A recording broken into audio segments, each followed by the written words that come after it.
Hello, and welcome back to WBN Political Pulse. I'm Emily Champagne. And I'm Emma Siebold. Let's get into today's top stories in politics. Republican presidential candidate Nikki Haley has raised $12 million during the month of February. This funding allows Haley to keep in contention against running mate Donald Trump, but her campaign doesn't include a plan to succeed the former president. Although voters see her as a potential alternative to Trump, he still maintains a commanding lead within the primaries. Former President Donald Trump attended a pre-trial hearing in Florida today. Trump faces criminal charges for allegedly mishandling classified documents and national security secrets. The prosecution proposed a trial date for July 8th. Trump's team said this was unfair since he must appear in court starting March 25th for a New York criminal case. He is pushing to delay the Florida trial until after August. Massachusetts Governor Maura Healey has said that another migrant shelter will open in Boston's Seaport. I continue to ask for federal funding for our state to cover some of these costs and continue to work on finding ways that we can, get people out of shelter. A local Roxbury shelter filled to capacity is leaving thousands without a place to stay. A new 92,000 square foot lot on Farnsworth Street will serve many overflow migrants. While the Healey administration does not have an official timeline, they plan to open it as soon as possible. Deputy Education Commissioner Russell Johnston will temporarily run the Massachusetts Education Department. Commissioner Jeff Riley will step down next month after 6 years in office. Johnston worked as a special education teacher and administrator before joining the Department of Education. He will begin his position as commissioner on March 15th. Governor Healey has denied requests to deploy the National Guard at a Brockton high school. This came after 4 school committee members sent in a request demanding their help to get disciplinary issues under control. Healey said, quote, "I don't think the National Guard is appropriate. I do understand, though, the concerns raised by the school committee and others in the community. Instead, local families, communities, and educators have decided to tackle these challenges head-on, using a city grant to aid their search for a lasting solution." Republican presidential candidate Nikki Haley will stop in Massachusetts ahead of next week's primary. I defeated a dozen of the fellas.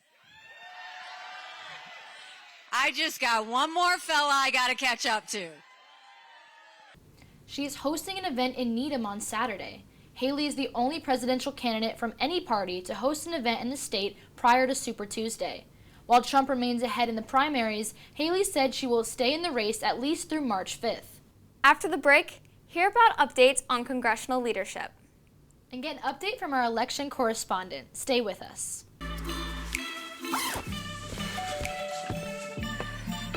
Yo, camping buddy. Okay, you guys ready?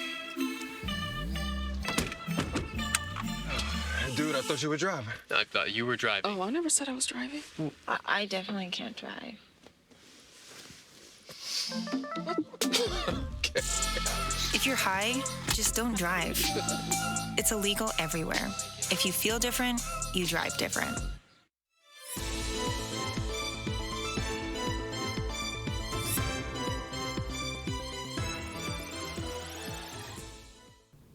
Welcome back to Political Pulse.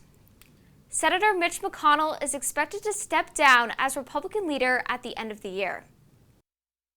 I turned 82 last week. The end of my contributions are closer than I'd prefer. He announced his decision Wednesday on the Senate floor. McConnell has been a Republican leader since 2007 and is the longest-serving leader in Senate history. He will be replaced after voting commences during the November election. President Joe Biden praised McConnell in a statement despite their political disagreements. Hunter Biden has disputed claims from House Republicans. I think it is extremely disturbing to see the lack of professionalism, the lack of grounding, and the abuse of public resources and abuse of public power in order to pursue something that truly, whose point at this juncture is very unclear. The House Oversight Committee and House Judiciary Committee questioned Hunter Biden on whether or not President Joe Biden was involved with his son's business dealings. House Republicans have led an impeachment inquiry into President Biden for months. Hunter Biden and his legal team continue to deny claims that the president was ever involved with his business. Alabama lawmakers scrambled to protect in vitro fertilization after a controversial ruling by the state Supreme Court. Callie and I have many close friends who have had trouble with fertility issues, and they've had beautiful families as a result of IVF. And so it needs to be readily available. It needs to be something that every American supports, and it needs to be handled in an ethical manner. State justices decided that embryos created through IVF are people, and their destruction could be considered a civil offense. State Republicans have proposed bills to protect IVF in Alabama and cleared their first legislative hurdle this Wednesday. As a response to the ruling, several IVF clinics halted their services. In addition, the House and Senate have sworn to shield patients, doctors, and professionals that engage in IVF services. And now to Bishop Marshall for more news on the upcoming 2024 election. Thanks, Emily. Former President Donald Trump won big in the South Carolina GOP primary, looking to make a statement against his strongest competitor, who also happens to be South Carolina's former governor, Nikki Haley. Trump won handedly in his rival state with 60% of the vote. The former president and frontrunner for the GOP nomination remains undefeated in all GOP primaries. Haley has said she will wait until after Super Tuesday results are in before she considers suspending her campaign. And in Michigan, another round of primaries in the swing state gave some hints as to what challenges may lay ahead for the front-running nominees. Thanks, Emily. Former President Donald Trump won big in the South Carolina GOP primary, looking to make a statement against his strongest competitor, who also happens to be South Carolina's former governor, Nikki Haley. Trump won handedly in his rival state with 60% of the vote. The former president and frontrunner for the GOP nomination remains undefeated in all GOP primaries. Haley has said she will wait until after Super Tuesday results are in before she considers suspending her campaign. And in Michigan, another round of primaries in the swing state gave some hints as to what challenges may lay ahead for the front-running nominees. Trump continued his winning streak in the GOP, but another second-place finish by Haley leaves many wondering whether her supporters will go left or right in the event of a Trump GOP nomination. On the Democratic side, incumbent President Biden won with 81% of votes, but an unexpected 13% of voters voted uncommitted in an organized effort by Michigan's Muslim population to protest the sitting president's support of Israel. It's important to remember that these are all early numbers. Much more will be clear after next week's Super Tuesday, where 16 more states will host primaries, giving a clear picture as to who will most likely win their party's nomination. In California, a Senate seat is up for grabs following the death of Democratic Senator Dianne Feinstein. And in Texas and North Carolina, some tense attorney general elections will be held, giving us some indication as to where party unity stands in the midst of a very consequential election year. That's all from the WEBN Election Center. Back to you at the desk. Thanks, Bishop. The Supreme Court will decide whether former President Donald Trump is immune from prosecution. His ongoing criminal trial for plotting to overturn the 2020 election will remain frozen until after the decision. The justices are scheduled to decide the week of April 22nd. Their decision will come before the end of the current term in late June, which could delay Trump's criminal trial proceedings to September or October. The D.C. Circuit Court opinion was perfectly clear and totally compelling in saying that there was no basis at all to Donald Trump's fraudulent claim that a president is absolutely immune to criminal prosecution. Congressional leaders struck a partial budget deal and averted a government shutdown on Wednesday. During the meeting, lawmakers on Capitol Hill have found temporary results on 6 spending bills, 4 of which were supposed to expire this Friday. The 4 funding bills in question will remain funded throughout March 8th. The extension will give congressional leaders time to draft language for the proposed bills and allow for the House to look over them. Well, he inherited a lot of Kevin, our Kevin McCarthy's bad deals, number one, so I don't fault him for that. But number two, I'm going to say the same thing I've always said. Republicans and Democrats alike are spending too damn much, period. A man died after he lit himself on fire in front of the Israeli embassy in Washington last week in a protest for Palestine. Aaron Bushnell, an active member of the U.S. Air Force, said he would engage in an extreme form of protest against Israel's military offensive in Gaza. The Gaza Health Ministry said over 25,000 Palestinians have died in the war so far. Vigils and additional protests have followed Bushnell's death. When we come back, hear about the Nigerian labor strikes. And hear from our international correspondent. Stay tuned.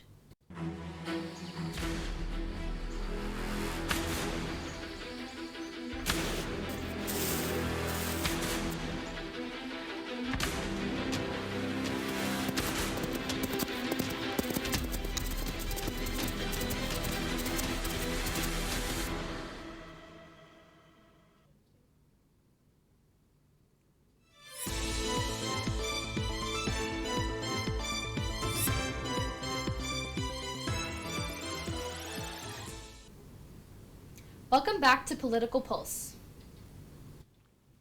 Nigerian government employees and union workers are on strike. President Bola Tinubu has enacted policies that do away with fuel subsidies and unifying exchange rates. According to the National Bureau of Statistics, inflation was close to 30% last month. Strikers hope to get the government's attention to increase wages and send payments to vulnerable households. President Joe Biden agreed to boost U.S. gas supplies sent to Europe. In an attempt to reduce dependence on Russia, Biden has promised to deliver 15 billion cubic meters of liquid natural gas. European nations will have the opportunity to replace the supply they receive from Russia. This decision will help support the country during a surge of increasing gas prices. This deal was struck during a summit in Brussels between Biden and European Union leaders. Ghana's parliament passed a bill that could impose jail terms on individuals that identify as LGBTQ or organized gay advocacy groups. I'm scared. I'm really scared. Those identifying as LGBTQ could receive up to 3 years in jail, and advocates for gay issues could receive 5 if the bill is signed into law by the president. The bill is supported by Christian, Muslim, and traditional leaders in Ghana. Both major political parties are also in favor of its passage. And now to Meira Fiber-Munro for more international news. Thanks, Emma. The Palestinian Ministry of Health in Gaza said 104 people were killed and over 700 were injured on Friday. Palestinian officials and witnesses said Israeli troops opened fire on Palestinians gathered around food aid trucks. Many victims were run over by trucks in the Sheikh Ajlan neighborhood when the troops began shooting. The death toll in Gaza has passed 30,000, and the United Nations say over 500,000 Palestinians are on the brink of famine. Russia's President Vladimir Putin threatened the West during his annual State of the Nation speech on Thursday with nuclear conflict. Putin's threat is to discourage interventions in the war with Ukraine. He implied that domestic priorities such as healthcare and education depend on the success of the invasion in Ukraine. Russia's presidential elections are coming up, scheduled for March 15th through 17th. Putin will run for another 6-year term. The speech was broadcast as a nationwide event to increase support before the election. Sergei Sokolov, the editor-in-chief of the renowned Russian independent newspaper Novaya Gazeta, was detained in Moscow on Thursday. He was accused of criticizing Russia's armed forces, according to the newspaper. Sokolov was detained by Russia's Center for Combating Extremism and fined 30,000 rubles after a Moscow court hearing. The administrative charges were related to material posted on the outlet's Telegram channel, which authorities claimed contains, quote, linguistic and psychological signs of verbally discrediting the actions of power structures. That's all for international news. Back to you at the desk. Thanks, Meira. Hungary voted to approve Sweden's NATO membership on Monday. This is an historic day. It makes NATO stronger, Sweden safer, and all of us more secure. After almost 2 years of diplomatic negotiations, Stockholm has officially gained membership status. Sweden will become the 32nd country to join NATO and has enacted Article 5 of the treaty. The article states that an attack against one member is an attack against all. The Prime Minister of Sweden commented via social media that it was a historic day for the country, and the alliance is safer and stronger with its participation. French senators backed a bill to enshrine abortion rights into the French Constitution. Both houses support the bill, and it is set to pass in a Congress on Monday. French politicians said the bill was triggered by the U.S. decision to overturn Roe v. Wade in 2022. Abortion was decriminalized in France in 1975, and the country is among the most supportive for abortion access in Europe. If passed, the bill would guarantee the freedom of abortion granted by Parliament's laws. It has officially been 2 years since the conflict began between Russia and Ukraine. Ukraine has been hopeful that their outnumbered and outgunned army could beat Russian troops, but Russia has gained recent strength on the battlefield by mobilizing hundreds of men with new weapons. Russian President Vladimir Putin is expected to win the Russian presidential election next month, as the war enters its third year. A new cat at a Salt Lake City zoo proves that looks can be deceiving. At just 2.6 pounds, Gaia the black-footed cat appears to be an innocent and adorable feline. However, black-footed cats have a 60% success rate when hunting in southern African grasslands. Most carnivores have a 25% success rate. Black-footed cats are currently vulnerable, and once mature, Gaia will start a breeding program to promote her species' survival. That's all for now. Thank you for watching WEBN Political Pulse. For more, check out our website, WEBN.TV. I'm Emma Siebold. And I'm Emily Champagne. Have a great day.